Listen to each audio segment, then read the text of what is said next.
أعوذ بالله من الشيطان الرجيم بسم الله الرحمن الرحيم رب اشرح لي صدري ويسر لي أمري واحلل عقدة من لساني يفقه قولي رب زدني علما رب زدني علما رب زدني علما سبحانك لا علم لنا إلا ما علمتنا إنك أنت العليم الحكيم سورة آل इमरान की आयत नंबर 93 दगीगा चिंजाक पुनमक ओइरंबनी चाबा याबा इस्राएल की मसासिंगदा थिंगजखिबदु नत्तना इस्राएलना मसादा तौरात थादरक्त्रिंगैगी ममांगदा हायु पुरकु तौरातु पाथरकु मदु नखोयना ओइरबदि अचुम्बा ngangbasing चिंजाक पुनमक थिंगम चाबा यारमेबा इस्राएल मखोय मसाना सिना चाहिदे सिना निपाइनी सिना नुपीगिने मैम लैदना हिस्ट्री दा मोने थिंगजबदु सिना चाहिदे सिना लाइगिने सिना मोकरीगिने ना मैम खाइदोक्तना कोना सेमजबा सिना अचव सांगिने सिना नुपी सिंग चाबिया दे सिना निपा चाबिया दे मैम खाइदोक्तना मोना अदुगिदो कायगुमना होयना चुम्मा गांगबो अर्दि पुथोराबो तौरातु पाथराबो अखोयसु होजिक गांगबो पोला मसि चाहिदे याम इलाइ लाइन हाइनद्रा सि चाहिदे मिहे कनाना ह गनोक्तना करा अदुको पुथोरादु चाहिदे दे हराम वर्दि चाहिदे नन इस्लाम दा चाहिदे हरदु आयत अदु पुथोर ओन हरदि अदुम येत पहोरानि खाना पहोरानि माना चानिंग दबदे चादा बनत्र चानरम दरि चाना दबना अम्मनि अदु अल्लाह ना थिंगी करन पंहाया ता हाइजमदु चाहिदे नि हराम नि करन अदु दु अम बेरानि हाइरोदम अदुना कनागुम्बना साजिल्लबा अल्लाह की मतंगदा ओइदबा अमा मसिगी तुंगदा अदु ओइरबदि मखोयदु अरानबा तौबसिंगनि तो इदा सिना हलाल नि सिना चाहिदे सिना निफान चागदम सिना नुफी चागदमी सिना अंगांग चाहिदे करन तौरि मयामदो अदु अल्लाह की मतंगदा ओइदबम पुथोअदि मदु अरानबा तौबसिंगने हायु अचुम्बा हाइबनी अल्लाह दि अदुना चलु धर्मदु अचुम्बा पामजबा इब्राहिम की ओइखिदबनी मादी मुशरिक सिंगी मनुंगदगी सिरसोम को मुशरिक हाइबो हाइदुला इब्राहिम अलैहिस्सलाम से चुमद्रिंग इब्राहिम अलैहिस्सलाम के खोदी दीन इब्राहिम ने लेरेमेनु तो कुरैश की मक्का की मी सिंगदा ईसाई सिंग सो यहूदी सो दरगी मक्का की मी सिंग खोदी दीन इब्राहिम की पाई पुगदि लाली मेन अदु इब्राहिम दि मुशरिक सिंगी मनुंगदगी ओइखिदब मेना अल्लाह ने हाइदा पोस हाजिन खिदे तुमद्रिंग चेक धर्म अल्लाह ने हाइदु तने तौग्रस अदु एखोयसु अल्लाह ने हाइदु रसूलना सिनरम बे पोसि खत तौगद तसेना मिओइबगी लाइनिंग लाइसोन गिदमक लिंखत खिबा अहान ब युमदी बक्का दनी बक्का दि खंगेदना मक्का दो मदु याई फरबनी अदुगा लमजिंग नि ताइबम पुनमक्की ख्वाइदे अहान व लाइनिंग लाइसोन गी लिंखत खिबा युम से मस्जिद से जेकी बक्का से याई फरम मफम हमने अदुगा लमजिंग नेबा ताइबम पुनमक जेकी मफम से मदुदा लैबनी खुदम सिंह दलील सिंह ओइना इब्राहिमना लेबलंबा मफम कनागुम्बना मसीदा चंगलबदी मासोय ngamद्रबनी अल्लाह के दमक मियोइबगी मथक्ता युम असिदा लाकपसी थौदांग अमनी मदुदा लाकपगी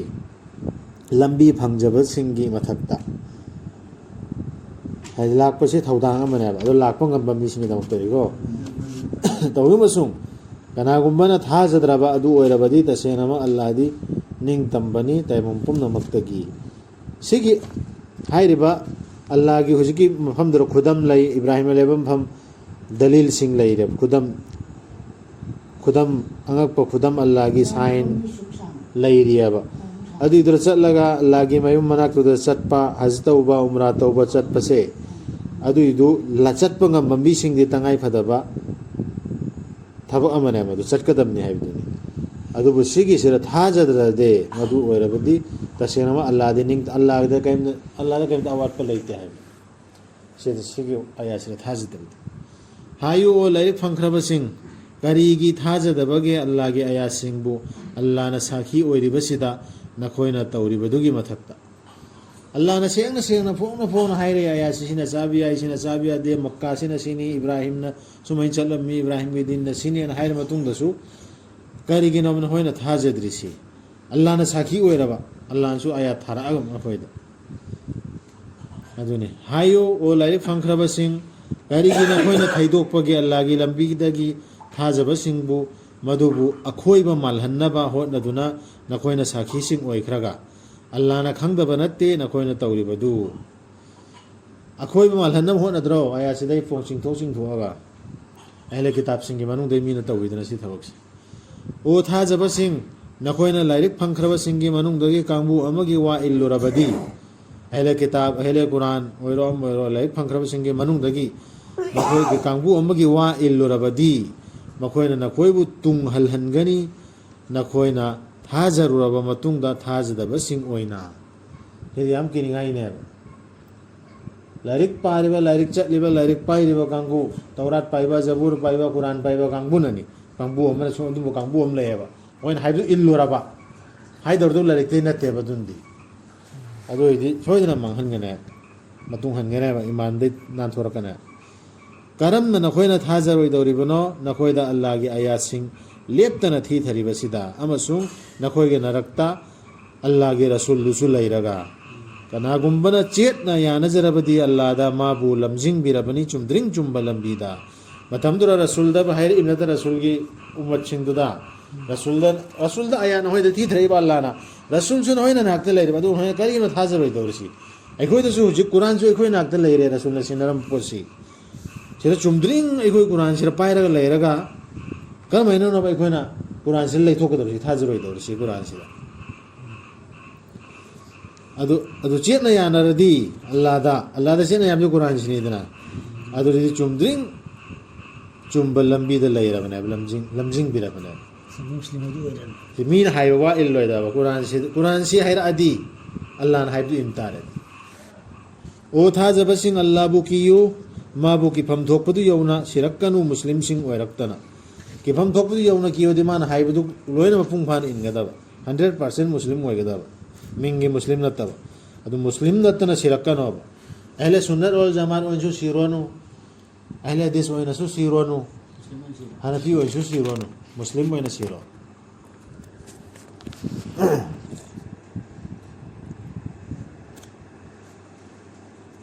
ꯃꯈꯥꯗꯁꯨ ꯑꯗꯨꯒꯤ ꯑꯗꯨꯝ ꯂꯥꯛꯑꯦ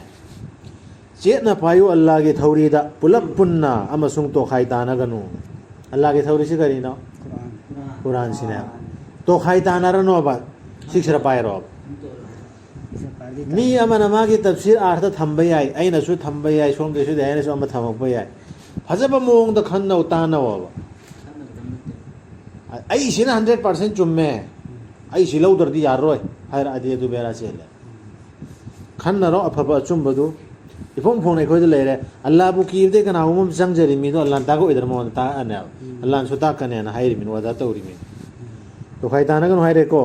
ꯅꯤꯡꯁꯤꯡꯉꯨ ꯑꯜꯂꯥꯍꯒꯤ ꯊꯧꯖꯥꯜ ꯅꯈꯣꯏꯗ ꯄꯤꯕꯤꯈꯤꯕꯗꯨꯅꯈꯣꯏꯅ ꯑꯃꯒ ꯌꯦꯛꯅꯕ ꯑꯣꯏꯔꯤꯉꯩꯗ ꯃꯥꯅ ꯑꯜꯂꯥꯍꯅ ꯅꯈꯣꯏꯒꯤ ꯊꯃꯣꯏꯁꯤꯡꯕꯨ ꯄꯨꯜꯍꯟꯕꯤꯈꯤꯕꯗꯨ ꯑꯗꯨꯒ ꯅꯈꯣꯏꯅ ꯑꯣꯏꯔꯛꯈꯤꯕꯗꯨ ꯑꯜꯂꯥꯍꯒꯤ ꯊꯧꯖꯥꯜꯅ ꯑꯃꯒ ꯅꯆꯤꯟ ꯅꯅꯥꯎ नखोई लेरमलबनी Maggi कोमगी मपानदा अदुबु अल्लाहना कनबीरखिबनी नखोइबु मदुदगी असुमना अल्लाहना मयेक सेंहनबिबनी अल्लाहगी आयातसिंगबु नखोइना लमजिंग फंगजनबा yam मरुओइबा खनथबयाबा आयातनी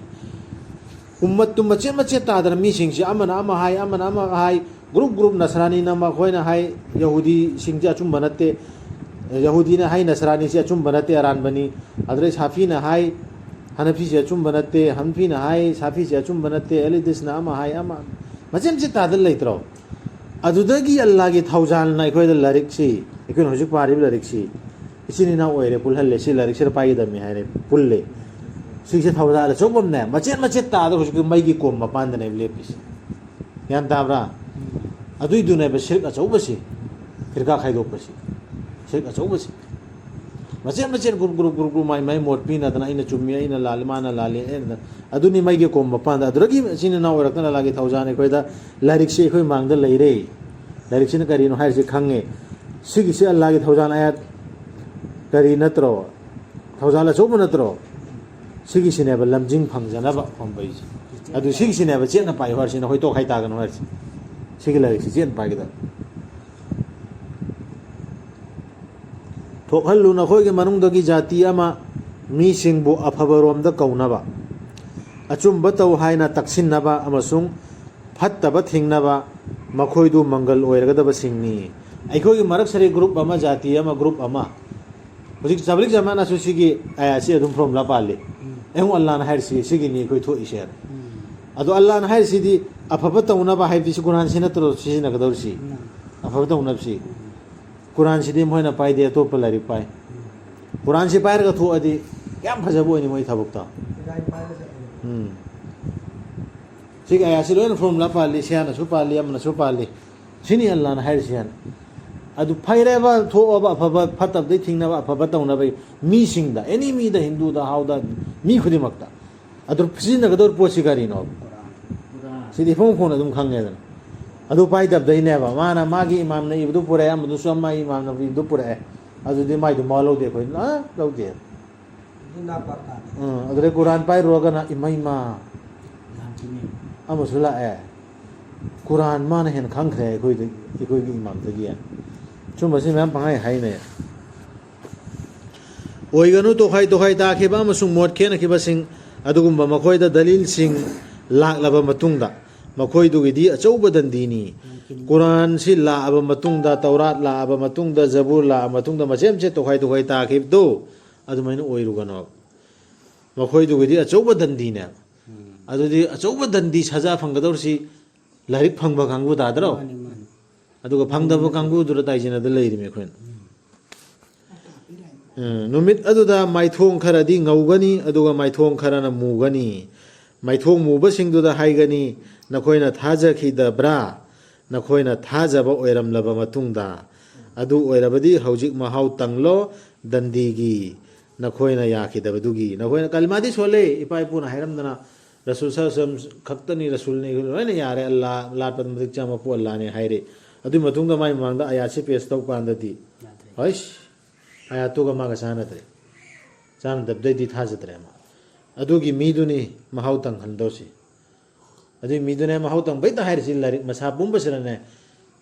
message yauram matungda yada kangudune mahau tang dorsi aduga makhoi gi maithong ngauba singdudi laigani Allah gi minung si gi manungda makhoi du maduda laijaraga dabani matam chuppa maithong ngauba kangbudu makhoi si Allah gi aya singni Allah na nangonda thi thariba achum baga loinana Allah na lan na tawbining de taibang singda Allah na lan na tawning de aduna na bisi gi aya sing si thi thari si rasulullah ikoida kangal isi Allah na lan na tawning de ba mi singda khantana ba Allah gi ni asman singda lairiba pumna mak amsung pithibi da lairiba pumna mak Allah da halakadabni wafam khudima aduna Allah khakta gi haib in bata sumena manu mak da hair isi Allah khakta haib illu haim natro asman su pithibi su marak ta lairiba pumna su Allah gi ni haire adu ma khakta haib illu haibana ma khakta la lu haibana nakhoina khwaidagi phaba jati ni mioi bagi da mak puthorakpa sisu yamaru iba niko sigi Quran si paira chali ba muslim se si Quran sin amal tor pangu se khwaidagi phaba jati ne mioi ba singi marak puthorak mioi da jama haidi mioi ba jati gi da mak puthorakpa nakhoina hukum tawi aphaba tauna ba sai aphaba tauna ba tho haiba jamaatu ni si tafsir si lai go nakhoina hukum tawi aphaba tauna ba nakhoina thingi phattaba taudana ba aduga nakhoina thajai Allah bu sigi polam ahum si phattaba su thinge aphaba tauna su hukum tawre Allah su thajai aduga thajaram labadi lairik phangkiba singduna soidana ma oiram gadabani makhoi gi damak henna phaba yauri makhoi gi manungda thajaba singsu adubu makhoi ayam banadi singna baga loina haiba indaba singni ahle kitab ke manungda isai da su yahudi su aphaba yauri ab akhoi gi ahle Quran manungda su group phaido khriba mayam se sida su si aina sum samthabni ko sida su aing hawatna Allah bu ki jaba Allah da ibadat tauba tahajjud sonba aphaba mi mayam yauri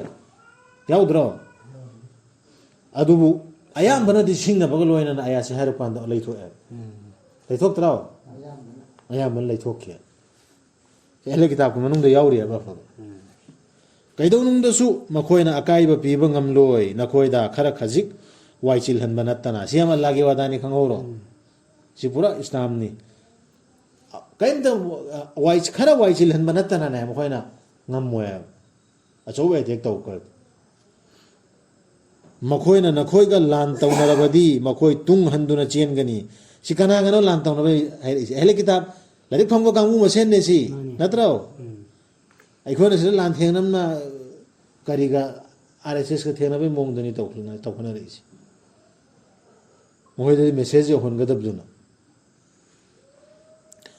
ꯃꯈꯣꯏꯅ ꯅꯈꯣꯏꯒ ꯂꯥꯟ ꯇꯧꯅꯔꯕꯗꯤ ꯃꯈꯣꯏ ꯇꯨꯡ ꯍꯟꯗꯨꯅ ꯆꯦꯟꯒꯅꯤ ꯑꯗꯨꯒꯤ ꯇꯨꯡꯗꯗꯤ ꯃꯈꯣꯏꯕꯨ ꯀꯅꯥꯅꯁꯨ ꯇꯦꯡꯕꯥꯡꯕꯤꯔꯔꯣꯏ ꯅꯜꯂꯕꯅꯤ ꯃꯈꯣꯏꯗ ꯆꯣꯞꯄ ꯍꯥꯏꯕꯗꯨꯅ ꯃꯈꯣꯏꯕꯨ ꯐꯥꯕ ꯃꯐꯝ ꯈꯨꯗꯤꯡꯗ ꯑꯜꯂꯥꯍꯒꯤ ꯊꯧꯔꯤ ꯀꯔꯥꯔ ꯑꯃꯅ ꯅꯠꯇ꯭ꯔꯒ ꯃꯤꯁꯤꯡꯒꯤ ꯃꯨꯁꯜꯃꯥꯟꯁꯤꯡꯒꯤ ꯊꯧꯔꯤ ꯁꯟꯗꯤ ꯑꯃꯅ ꯉꯥꯛꯊꯣꯛꯄꯤꯕ ꯅꯠꯇꯅ ꯉꯥꯛꯊꯣꯛꯄꯤꯕ ꯀꯧꯊꯣꯛꯄꯤꯕ ꯅꯠꯇꯅ ꯅꯜꯂꯕꯅꯦ ꯃꯈꯣꯏꯗ ꯀꯧꯊꯖꯔꯕꯅꯤ ꯁꯤ ꯂꯥꯏꯔꯤꯛ ꯐꯪꯕ ꯃꯦꯁꯦꯖ ꯐꯪꯕ ꯁꯤꯡꯅꯕ ꯂꯣꯏꯅ ꯂꯩꯊꯣꯛꯄ ꯀꯥꯡꯕꯨꯗꯨꯅꯤꯀꯣ ꯍꯥꯏꯔꯤꯁꯤ ꯀꯧꯊꯖꯔꯕꯅꯤ ꯃꯈꯣꯏꯅ ꯃꯁꯥꯗ ꯑꯜꯂꯥꯍꯒꯤ ꯑꯁꯥꯎꯕ ꯅꯜꯂꯕꯅꯤ ꯃꯈꯣꯏꯗ ꯑꯋꯥ ꯑꯅꯥꯅ